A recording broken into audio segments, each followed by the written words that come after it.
আসসালামু আলাইকুম। যারা পঞ্চম গণবিজ্ঞপ্তিতে সফলতার সাথে উত্তীর্ণ হয়েছেন, প্রাথমিকভাবে সুপারিশপ্রাপ্ত হয়েছেন, আপনাদের পুলিশ ভেরিফিকেশনের জন্য আপনাদের ভিরোল ফর্ম পূরণ করতে হবে।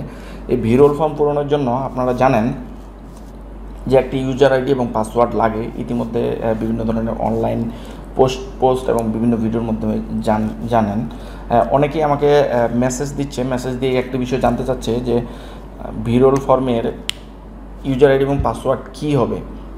এটা নিয়ে আপনাদের টেনশন করার তেমন কোনো কারণ নেই। ভিরোল ফর্মের একটি ইউজার আইডি এবং একটি পাসওয়ার্ড থাকবে। এই ইউজার আইডি এবং পাসওয়ার্ডটি আপনার ইমেল অ্যাড্রেস এবং ফোন নাম্বার দুই জায়গাতেই এসএমএসের মাধ্যমে আপনাকে জানিয়ে দিবে এনটিআরসি।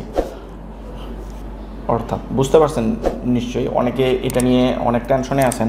পঞ্চম গণবিজ্ঞপ্তিতে আবেদনের সময় ফোন নাম্বার দেননি অথবা মনে হয় যে ইমেল অ্যাড্রেস দেননি, এরকম অনেক মেসেজ আসে আমার কাছে যে তারা ইমেল অ্যাড্রেস সাবমিট করেনি বা ইমেল অ্যাড্রেস নাই, ভুল করে সাবমিট করেনি। এই বিভিন্ন সমস্যা তাদের হয়ে গেছিলো। কিন্তু আমি খোঁজখবর নিয়ে দেখলাম যেটি মেইন মোটিভ সেটি হচ্ছে যে আপনার মোবাইল নাম্বারেই এসএমএসে তারা এই ইউজার আইডি এবং পাসওয়ার্ডটা দিয়ে দিবে। তাহলে আপনার মধ্যে আর কোনো টেনশনই থাকলো না।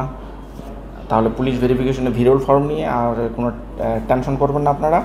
আপনাদের ফোনে যে এসএমএসটি আসবে এই এসএমএসটি দেখে আপনারা ভিরোল ফর্মটি অনলাইনে ফিল আপ করে ফেলবেন। কীভাবে ভিরোল ফর্ম পূরণ করবেন সেটি নিয়ে আমি একটি ডেমো ভিডিও খুব শীঘ্রই তৈরি করব। ভিডিওটি দেখার জন্য আপনারা আমার পাশে থাকুন, অর্থাৎ ফেসবুক পেজটি ফলো দিয়ে ইউটিউব চ্যানেলটি সাবস্ক্রাইব করে রাখুন। ডেমো ভিডিওটি নিয়ে আপনাদের সামনে আমি খুব শীঘ্রই হাজির হব। কীভাবে ভিরোল ফর্মটি আপনারা অনলাইনে সাবমিট করবেন এবং ভিরোল ফর্ম পূরণের জন্য কী করণীয়। আজ এ পর্যন্তই। সকলে ভালো থাকুন, সুস্থ থাকুন। আসসালামু আলাইকুম ওয়া রাহমাতুল্লাহ।